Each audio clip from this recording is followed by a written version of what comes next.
એ જડતા નથી. જડતા તો મેળાએ મેળાએ કરવું, મન મેળે કરવું, એ જડતા છે. શ્રદ્ધા વગરનું કરવું, વિશ્વાસ વગરનું કરવું, એ જડતા છે. સમજ્યા વગરનું કરવું, એ જડતા છે. વિવેક વગરનું કરવું, વૈરાગ્ય કે જ્ઞાન વગરનું કે ત્યાગ વગરનું કરવું, આ જડતા છે. કોઈને પૂછીએ નહીં, કોઈનું સાંભળીએ નહીં, કોઈનું માનીએ નહીં અને કરીએ, એ જડતા. ડાયો માણસ ખબર હોય ને છતાં કોઈ પૂછે ને તો સાંભળે. મેં ઘણા એવા ગુણીજન માણસ કહેવાય એને, ઘણાને સાંભળ્યા છે. એને હાવ હોય 100%, આપણા કરતાં 1000% એને વધારે ખબર હોય. પણ આપણે એને એમ કહીએ ને કે આમની નામ મારા ખ્યાલ પ્રમાણે આમ, હા વાહ બહુ સરસ, જો આ મને ખબર નહોતી, અને સાંભળે અને સ્વીકારી લે. એવા ગુણીજન માણસોના હૃદયમાં, એવા નિર્મળ માણસોના હૃદયમાં ભક્તિ ટકે. ભક્તિ આપણા ઉદરમાં આવી જવી જોઈએ, આપણા ઉરમાં ભક્તિ રહેવી જોઈએ, બહાર નહીં. ક્રિયા બહારની જે ગુરુએ કીધી છે એ કરવાની, જે ગુરુ કરે છે એ જોઈને ભક્તિ સ્વરૂપે સ્વીકારવાની. આ ઉલટ સુલટ છે આ રીત. એટલે ગંગા સત્ય કીધું, અટપટી વાતું પાનબાઈ ઝટપટ નહીં સમજાય. એટલે ભક્તિમાં, ભક્તિ સ્વતંત્ર છે. આપણે ભક્તિને ગ્રહણ કરીએ, ભક્તિને સ્વીકારીએ, ભક્તિના ચરણમાં જઈએ તો આપણે સ્વતંત્ર થઈ જઈએ. ભક્તિ મુક્ત છે એટલે આપણે મુક્ત થઈ જઈએ. ભક્તિમાં જ્ઞાન છે એટલે ભગત જ્ઞાની થઈ જાય. હાવ અભણ હોય તો એ ભણ્યા વગરનો. અને એ જ્ઞાન કેવું તો કે ભગવાનને ઓળખેલું ને પાછું જ્ઞાન બે ભેગું. ઓલો જ્ઞાની હોય, વાંચી વાંચીને જ્ઞાની થઈ ગયો હોય, પણ ઓળખાણ ન હોય. એનું વાંચેલું હોય ને, તમે ભાગવતના શ્લોક સમજાવો, ગીતાના સમજાવો, રામાયણના સમજાવો, તો એ માણસને વાત ઉતરે નહીં ગળાથી હેઠી. અને સાંભળે તો ઘડીક મજા કરીને વહી જાય. પણ ઓલો હાવ અનુભવી હોય, કાંઈ ખબર ન હોય, પણ એ બોલતો હોય ને, બોલે એટલે માણસનું કામ થઈ જાય. એના હૃદયમાં વાત ઉતરી જાય, એને સમજાઈ જાય, એને પ્રેમ બંધાઈ જાય, નાતો બંધાઈ જાય, અને ભય મુક્ત થઈ જાય. ભક્તિમાં આ તાકાત છે.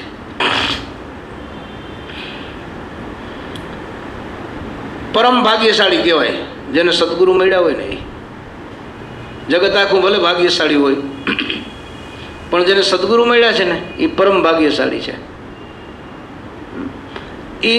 એની વાતને, એની એકેય ક્રિયાને, એકેય પ્રકારની સેવાને મિસ કરવા જેવું નથી.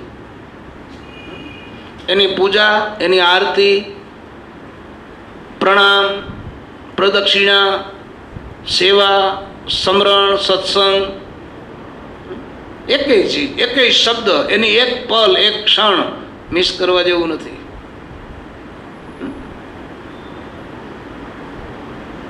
એટલે અને ભક્તિનું મહાત્મય એટલે સંતોએ, પરમાત્માએ, શાસ્ત્રોએ બધાએ માન્ય રાખ્યું છે કે જ્ઞાનમાં ત્યાગવું પડે. ભક્તિમાં ત્યાગવું ન પડે, સંસારમાં રહીને પણ થાય.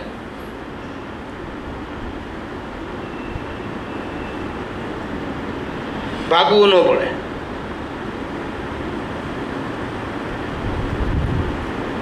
એટલે ભક્તિ સાથે જ્ઞાન હોય, વૈરાગ્ય હોય, વિવેક હોય, સમજણ હોય, એટલે એને કોઈ પહોંચી ન શકે. સદગુરુના ચરણની નિષ્ઠા પાકી કરી અને જો ભક્તિ માર્ગમાં આગળ વધીએ તો જન્મ અને મૃત્યુનો ભય પણ એને લાગે નહીં. મૃત્યુ એનાથી બીએ, એ 100%. કાળ પણ એનાથી બીએ અને માયા પણ બીએ. બાપા તો એવું કહેતા અમને, હરિરામ બાપા, એ કે માયા છે ને એ તો એની દાસી બનીને દોડી દોડીને કામ કરે. જે જગત માયા મથે છે, માયાને મેળવવા માટે મથે છે, એ માયા સદગુરુના ચરણની ભક્તિને વરેલો હોય એવા ભગતના કામ દોડી દોડીને કરે. અને વાત એ સાચી છે. આપણે કાંઈક સંતોના દાખલા જોયા છે, ભૂતકાળમાં જોયા અને અત્યારે વર્તમાન કાળમાં જોઈએ છીએ. સમાજ તો કહે એ ભલે ગમે એમ કહે, કદાચ આપણે એમ કહીએ કે ખોટું કોઈ કરતો હોય ભગવાનના નામે તોય એને ફળ મળે છે. મળે છે ને? એવા ભૂતકાળના ઇતિહાસ પણ છે ને અત્યારના પણ છે. ઓલો સજનો કસાઈ છે એને ખાલી એક ગુરુનો બોલ પકડી લીધો, દીકરા નામ નાને રાખ્યું તો તરી ગયો. ભગવાન આવ્યા અંતે, લ્યો હતો કસાઈ છે ને. કેમ કે ખોટું કરે ને એને કોક દી વિચાર સાચો આવે, પણ સદગુરુ મળ્યા છે એ તો સીધો સાચો જ વિચાર પકડાવે, પછી એને ખોટું કરવા પણ એ ક્યાં રહીએ. આ ભક્તિની તાકાત છે. સારા સારા જેને કહેવાય ને ભયંકર અને વિકરાળ, અધમ, અકર્મી, પાપી એવાનો ઉદ્ધાર પણ ભક્તિથી થાય છે. થાય છે ને? ભક્તિની એ તાકાત છે. પણ વિચારાય નહીં, બહુ કોઈનું સાંભળાય નહીં. ગુરુએ કીધું ને એ પહેલાં આપણે આમ ગુરુ મહારાજનો આદર કરતા હોઈએ પણ વાતનો અનાદર કરતા હોઈએ. હે, વાત સાંભળીએ ને સ્વીકારીએ નહીં એટલે શું થયું? આપણા ઘરે કોઈ આવે, આપણે જમવાનું નોતરું આપ્યું હોય અને પછી એ માણસ જમે નહીં તો આપણને શું લાગે? આપણે એ કહે કે ભાઈ તમારું નોતરું હતું એટલે તો હું આવ્યો છું, પણ જમવાનું નોતરું દીધું છે, 2 વાર નહીં. એમ સદગુરુનો શબ્દનો જે સ્વીકાર છે એ ભક્તિ છે. એમાં મથામણ છે નહીં. નથી સ્વીકારતા એનું મથામણ છે ને. સીધું આપણે શિક્ષકે ટીચરે એમ કીધું કે એકડો લખો, એમાં મથામણ ક્યાં છે? નથી લખવો ને તો મથામણ છે, મૂંઝવણ તો છે. એમ એટલે એ જે બોલે ને એ બોલે બોલ પકડી લઈએ. આમાં લખ્યું છે અલખની ઓળખાણમાં, બહુ સારું છે, વાંચજો, પાઠ કરવા જેવું છે. સારા સારા લોકોએ આપણને ફોનથી સમાચાર આપ્યા છે કે તમારું પુસ્તક બહુ સારું છે. એટલે ન સમજાય ને તમે વાંચ્યા કરો ને એટલે સમજાય, ન આવડે ને એને ગાયા કરો ને તો એ રાગ આવડી જાય. પણ આમ જોયું ને પાનું ઉથલાયું ને બસ આમાં તો સમજાણું નહીં, આમાં તો રાગ બેઠો નહીં તો ન આવડે. ફલાણા ભાઈ હતા ને એ ગયા પણ મળ્યા નહીં, બીજી વાર જાવ ને, બીજી 2 ધક્કા ખાધા પણ તો 3જી વાર જાઓ, 4 ધક્કા ખાધા 4થી વાર જાઓ, મળવું છે ને. વાજપેયી કેટલા વર્ષ ફેલ ગયા પણ લડ્યા તો વડાપ્રધાન બની ગયા. હે, એમ પુરુષાર્થ છે ને. એમાં આપણને તો સદગુરુનો હાથ છે, અંદરથી ને બહારથી. એ તો 14 બ્રહ્માંડને સર કરી શકે એવી તાકાત છે આ ભક્તિમાં. અને બીજી વાત તમને એ કરું, જોજો જેનો બાપ મરી ગયો છે ને એના છોકરા દુઃખી થાય, હેરાન થાય, દુબળા પડી જાય. જેની મા મરી ગઈ હોય, એના બાપ મરી ગયો હોય ને મા જેની જીવતી હોય ને એને છોકરાઓને વાંધો ન હોય. બાપ છોકરાઓને એકલો મૂકીને કામે હોઈ જાય, મા ભેગા લઈ જાય. એમ ધર્મ છે એ પિતા છે, ભક્તિ માતા છે.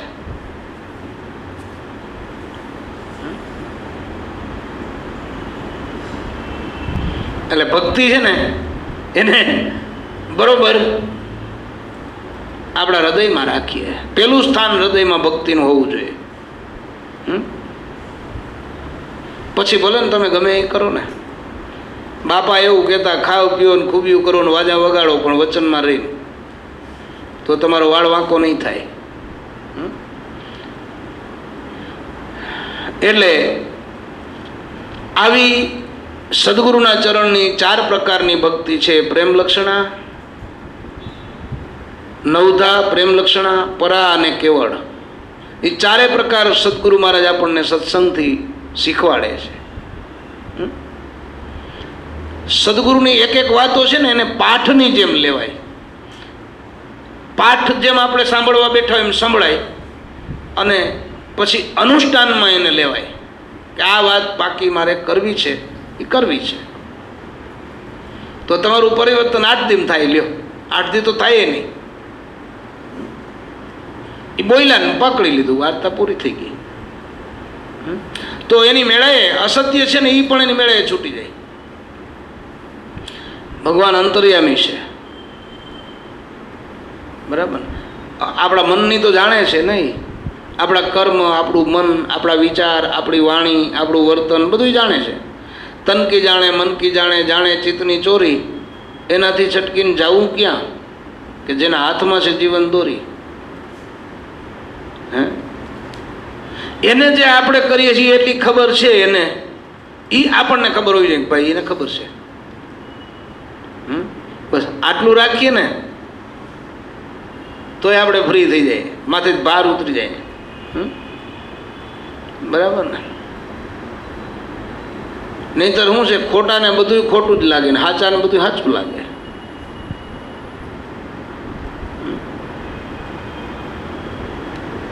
પણ જો વિવેક હોય તો ખોટાને જેમ બધું ખોટું લાગે ને સાચાને બધું જેમ સાચું લાગે ને એમ ન થાય. સાચું હોય એ જ સાચું લાગે ને ખોટું હોય એ જ ખોટું લાગે. એને વિવેક કહેવાય. અને એ એવો જે પરમ વિવેક, એવો જે દિવ્ય વિવેક, એ સદગુરુ પાસેથી આપણને શીખવા મળે છે. પછી એને દ્વેષ ન થાય, ઈર્ષા ન થાય, દંભ ન કરે, પોતે મનમાં દુઃખી પણ ન થાય. જુઓ, જેસલને નિર્ભયપણું ક્યારે આવ્યું? તો કે તોરલની એક એક વાત માંડ્યો અમલમાં મૂકવા. હુરીએ ચડાવ્યો ને તો જેમ સત્સંગના વ્યાસપીઠ ઉપર જવાનું હોય એમ હુરી ઉપર આયલા ગયા જેસલ. ભલે ને હુરીએ ચડાવે, ભય મટી ગયો. મહાવીરને હોયા ભોયકા તોય ભય ન લાગ્યો. આ ભક્તિની તાકાત છે. એમાં છે ને આપણે જેટલી ચીવટથી આગળ વધાય એટલું વધુ. એની ક્ષણે ક્ષણ, પલે પલ બહુ કિંમતી છે. આ તો શું છે, યોગ મળ્યો છે, એમાં કરી લેવા જેવું છે, થાય. નગર હમણાં સમય તો આ ખબર ન પડે એમ હોઈ જાય. જેમ સૂતા હોય પછી અંધારું થઈ ગયું, રાત પડી વહી ગઈ, કેમ ખબર ન પડી. હે, આખો દી સવારે ઉઠી ગયા ને દી કેમ વહી ગયો ખબર ન પડી. એમ જીવન પૂરું થઈ જાય, આપણું આખું પૂરું થઈ જાય અને ભક્તિથી વંચિત રહી જાય. એટલે દરેક સંતોએ, ભક્તોએ અને ભગવાનોએ આ એક જ વાત કરી છે કે બધા સાધનો અઘરા છે, મહેનતવાળા છે, ખર્ચવાળા છે. સદગુરુની ભક્તિ છે ને એ સહેલી છે, સહજ છે અને સરળ છે.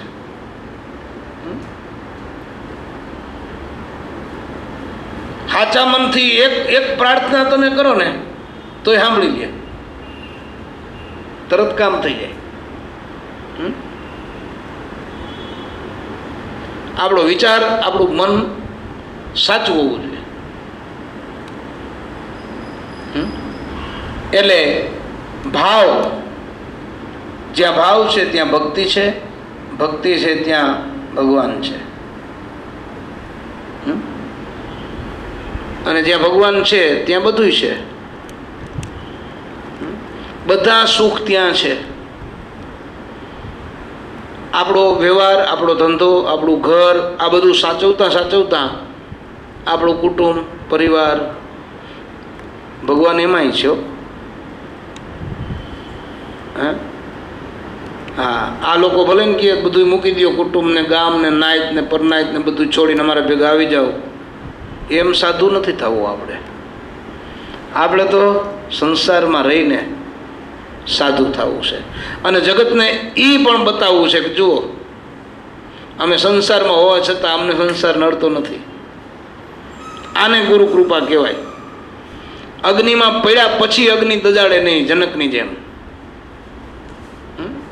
માયામાં હોવા છતાં માયા એને નડે નહીં, માયા કામ કરે. પછી તો તમે ભજનમાં બેઠા હો ને માયા કામ કરતી હોય.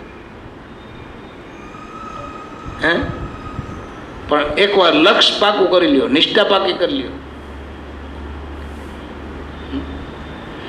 અને ડુંગરમાં હોય ને ક્યાંક કોઈને ખબર ન હોય, અહીંયા હોય ને તો ત્યાં એ ખાવાનું પહોંચાડે.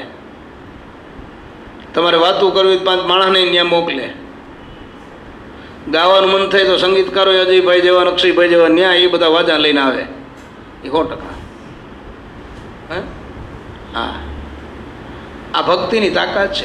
દેવોને બોલાવો તો દેવો પણ આવે, ભગવાનોને બોલાવો તો ભગવાનોય આવે. બધી સિદ્ધિઓ ને નીતિઓ ને રીતિઓ ને બધું આવે.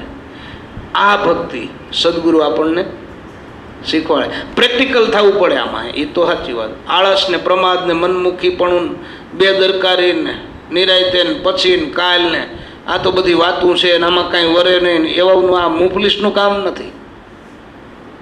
પ્રેક્ટિકલ ભક્તિમાં પ્રેક્ટિકલ રહેવું પડે, નિયમિત થવું પડે. પાછું કોઈને ખબર ન પડે એમ આપણું ભજન 3 કલાકનું થઈ જવું જોઈએ. પરિસ્થિતિ આર્થિક, સામાજિક, માનસિક, શારીરિક, ભૌતિક કોઈ પણ પ્રકારની પરિસ્થિતિ ભલે ગમે એવી હોય, અને બેહીએ નહીં, ભલે ને પલોઠી વાળીને બેહીએ તો કોઈક દેખે ને, અને દેખે તો આપણે ક્યાં વાંધો છે. કોક દીક થાકી ગયું ને બેહાતું નથી, ઉજાગરો છે તો હુઈ જવાનું, આરામ કરીને પછી વધારે ભજન ગમોડી લેવાનું, હાલતા ચાલતા, ખાતા પીતા. કમાણીમાંથી 10મો ભાગ નોખો રાખવાનો. હમણાં અમે ગયા હતા જો અહીંયા ઓલામાં, તો એ ભાઈએ વાત કરી, એ કે મને એ મળ્યો એ સાંભળવા, હું જે કહેતો હતો ને એ કે હું શાસ્ત્રમાં એવું છે કે 10% કાઢવું કીધું હતું ને એણે, હું તો 90% વાપરું છું તોય ખૂટતું નથી. આવું નક્કી આપણા મનમાં થઈ જવું જોઈએ.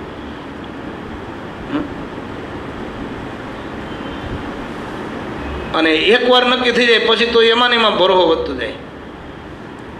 કામ થવા માંડે ને, એક કામ આપણું ભગવાન કરે એટલે બીજો ભરોહો તો એમને વધી જાય પછી કે હા કર્યું, હવે તો આમાં વધારે જોર મારો, એવું થાય ને. અને એ ભૂલે નહીં અને વધારે ને વધારે આગળ વધતો જાય. એ સાધુ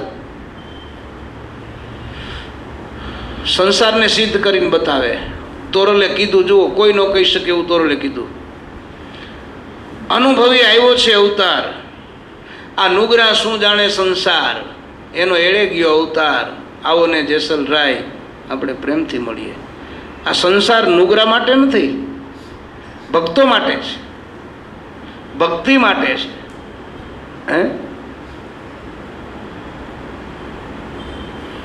એ સંસાર એટલે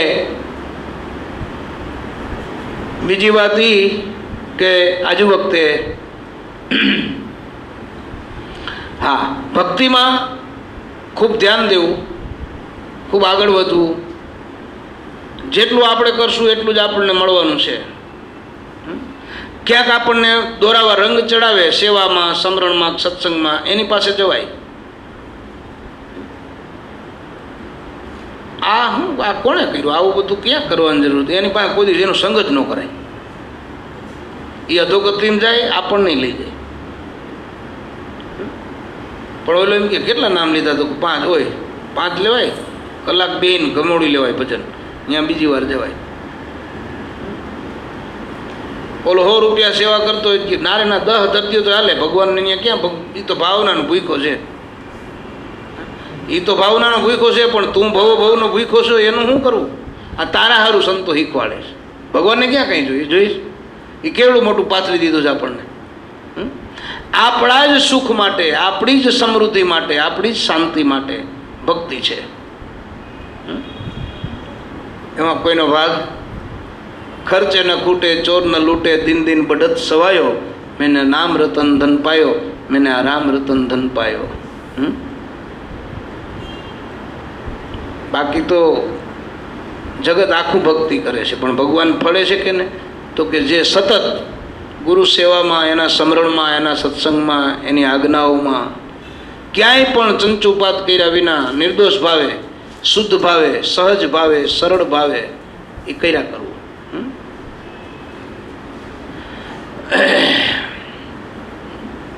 એટલે આજ વખતે અમારે રોકાણ પણ ઘણું થયું છે. 2-2.5 મહિના થઈ ગયા. અને કાલે અમારે જવું છે, ટિકિટ છે ગુંડલા જવા માટેની, ટ્રેનમાં, જનતામાં 5:35. તો જે વાતો થઈ છે સત્સંગમાં, ખૂબ સત્સંગ સારો થયો છે આજ વખતે. દર વખતે સારો થાય છે, પણ આજ વખતે તો એમને જેને કહેવાય ને વાત પછી વાત, વાત પછી વાત, વાત પછી વાત, એમાં આજે કાંઈ વિચાર્યું નહીં, ખબર નહોતી, નક્કી નહોતું, અને આ ભક્તિ ઉપર જે વાતો થઈ છે એ બહુ મહાન વાતો થઈ છે. એને વાગોળજો, સમજજો, વિચારજો. આ અમલમાં વિચારવું ન હોય ને વાગોળવું ન હોય તો અમલમાં મૂકી દેવાનું સીધી, કળેડિયા કરી જવાય તો એ કામ થઈ જાય. એટલે કાલે જવું છે, બની શકે તો વહેલું આવવું છે, પણ કદાચ ભગવાનની ઈચ્છા પ્રમાણે આગા પાછું થાય તો તમે બધા ગુંડલા પહોંચી જજો. બાપાનો જન્મદિવસ છે, પોષ સુદ પાંચમ, 9 જાન્યુઆરી, અહીંથી 7 તારીખે બધા નીકળવાના છે. અને ત્યાંથી પછી કોઈ 11 ને 12 એમ નીકળવાના છે. વધારે રોકાવાય એવી રીતે આવું, મજા આવે, આનંદ આવે. સંતો ભક્તોના દર્શન થાય, ગુરુદ્વારામાં ડૂબકી મરાય, અને ટિકિટ દિનેશભાઈ પાસે બધાએ લખાવી લેવી. પછી કેમ કે મળે ન મળે તો ચિંતા ન રહે. આજે પૂજન છે એવું લાગે. હા, તો બધા અરસપરસે બીજા ભાઈઓ સત્સંગ કરજો, આળસ કરતા નહીં. સોમવારમાં ગુરુ પૂજન, સત્સંગ, ભજન, ધ્યાન, કીર્તન અને બને એટલી હાજરી સત્સંગમાં આપવી, અને 2 ભજનિયા ગાઈને સત્સંગ વધારે થાય એવું કરવું. ભજન ગાવા, ઉષામાને ભજન ગાવાનો શોખ બહુ છે, એટલે સૌની પહેલાં એને ગવડાવવા, એટલે એનો જીવડો આનંદમાં આવી જાય ને પછી સત્સંગ કરવો. સત્સંગ કરીને પછી થોડીક વાર ધ્યાનમાં બેસવું, ધ્યાનમાં બેસીને થોડીક વાર પૂજન આરતી કરી લઈને, પ્રસાદ લઈને પછી બરાબર ને. તો 2 વાતો જયશ્રીબેનની સાંભળીએ, પછી પૂજન કરીએ. જય ભગવાન બધાને. સર્વદાતા સદગુરુ ભગવાન સદહરિરામ બાપાની જય. જગતજનની જગદંબા સતમા મણિમાની જય. સર્વદાતા સદગુરુ ભગવાન સદહરિરામ બાપા